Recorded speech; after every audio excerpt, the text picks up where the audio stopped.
Basta tinanin nyo kung paano tayo makakatulong sa mga bagong tao, doon sa mga bagong branches, ha? Baka ma-spoiled mo yung mga tao. Oo nga naman, sir. Hindi. Bayaran sila ng tama. Tratuhin ng tama. Palagay ko naman hindi na sila mag-iisip na magtayo ng union. Pag nagwelga pa sila, pare-pareho na tayong mawawalan. O, asikasuhin mo to. Pag-aaralan ko, sir. I'll submit to you my recommendations by Friday. Thank you. Tinay, pakiserve mo ng coffee. Tinay, hindi na. Miss Bartolome, kayo na lang mag-serve nun.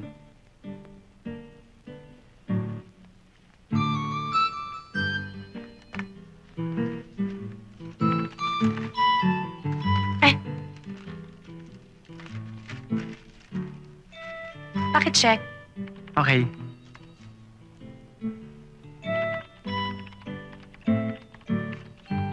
This is very good. Okay na? Okay. Siya nga ho pala, Miss Bartolome. Nasaan na yung summary of collections and billing for the month? Hindi ko pa ho natapos, sir, kasi inuna ko ho yung posting. Sige, ho. Kaya na ho ni Tina yan. Alam niyo, dapat ho, Miss Bartolome, yung ibang trabaho dinedelegate nyo na lang kay Tinay. Tulad ho nung transaction sa bangko, para naman ho nagagawa niyo yung mga papers na pinapagawa ko sa inyo. Yes, sir. Okay, thank you.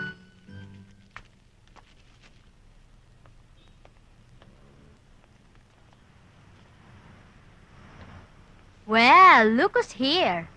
Are you checking on Randy na baka maagaw siya ng iba sa'yo? May lakad kami ni Randy. You know what? If I were you, hindi ko na pag-aaksaya ng oras si Randy. Hindi naman oras mo ang nasasayang eh. Oras ko. Well, ikaw ang bahala. Kung gusto mong masayang lang ang panahon mo sa isang lalaking allergic sa commitment. Hindi siya ganun. Hindi mo pa nga siya kilala. Kung sa trabaho nga hindi siya makakommit sa girlfriend pa kaya. Eh, ikaw pa lang hindi nakakakilala sa kanya eh. Mabait na tao si Randy at napaka-responsable niyang boss. Lalong-lalo na sa mga tauhan niya. Too bad, nabola ka pala. Hindi ako ang tipo ng babae na bobolahin ni Randy. Really? At anong tingin mo sa sarili mo? Masangat ka sa akin? Kung hindi mo alam, hinagamit ka lang ni Randy para pasakitan ako. Para bumalik ako sa kanya. At ang totoo, ako pa rin ang nag-iisang babae sa buhay niya. Ilusyonada. Ano yan sinasabi mo, ha, Jake? Hindi laro ang gagawin nyo ni Ara. Mga kinabukasan nyo ang iniisip mo. Hindi, ma. Ito lang pinakamagandang paraan para malutas ang gusot na ito. Paano si Arian? Nag-usap na kami. Pumayag na si Arian. Ano? Isa pang malaking s***bain yun. Nakakahiya naman sa girlfriend mo. Don't worry. She's very understanding. Ang sabihin mo, Hindi naman mahirap intindihan ang magiging arrangement, ha? Ang kasunduan namin. Ara, you're 19 years old now. After 2 years, kapag 21 ka na, pwede ka na magpakasal kahit kanino. Kahit walang pahintulot sa iyong mga magulang. Ipadadala kita sa States. Susunod kami ni Arian doon. Kukuha tayo ng divorce. Tapos, magpapakasal kami ni Arian. after 2 years, pagkatapos hindi na kayo uuwi dito sa Pilipinas kasi sa batas natin mag-asawa pa rin kayo ni Ara. Dahil dito hindi kinikilala ang divorce. At, Diyos ko, Jake! Paghiwalay na tayo, Ara, pwede ka na magpakasal sa lalaking... Sa lalaking... In the meantime, bago dumating ang panahon na yun, In the meantime, magkukunwari akong isang housewife. Magsasama tayo sa ilalim ng iisang bubong, pero hindi tayo magsasama sa isang... sa isang kwarto, sa isang kama. Sa buong panahong yon, patuloy ang ating palabas, ang ating pagkukunwari. Well, ngayon alam mo na kasunduan natin. Oo. Ako, ewan. Pagdating ng araw, huwag ninyo akong sisisihin. Dahil anumang ulit ang gawin ninyo, hindi ko talaga matanggap ang plano ninyo, nalalabuan ako. At Jake, ano namang computer ang nagturo sa'yo para gumawa ng ganyan desisyon? It's...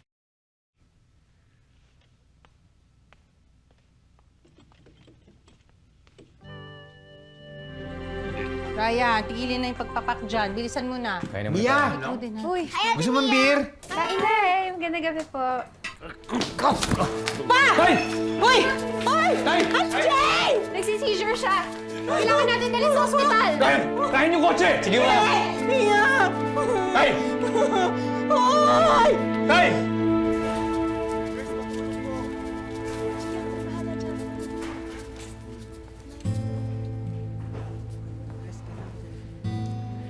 Jay, pwede ba? Umupo ka nga, nahihilo ko sa'yo eh.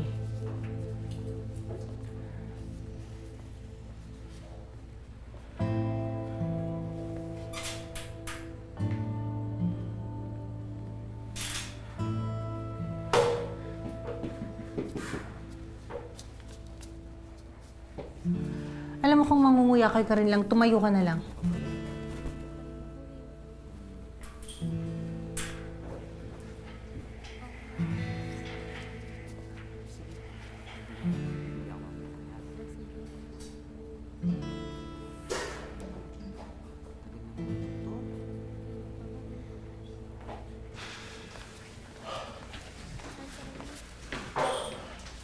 Anong balita?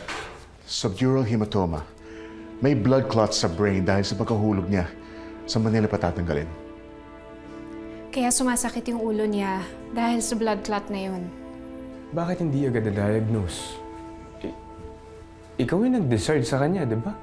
Ayaw niya magpa-CT scan Oh, noon. bakit di mo pilitin?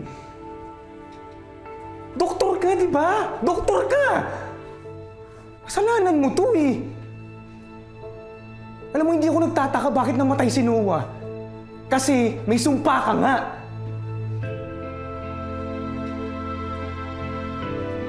Kuya, tama na!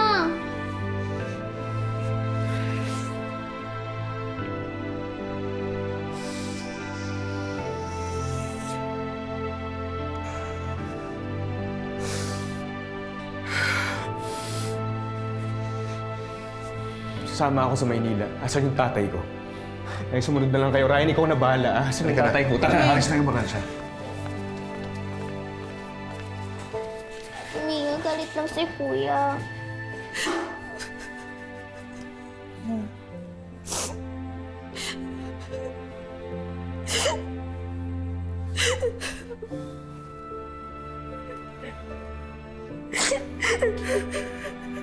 Ano pong chances ng tatay ko? Buti na nadala niya siya dito. Tama yung diagnose sa Palawan.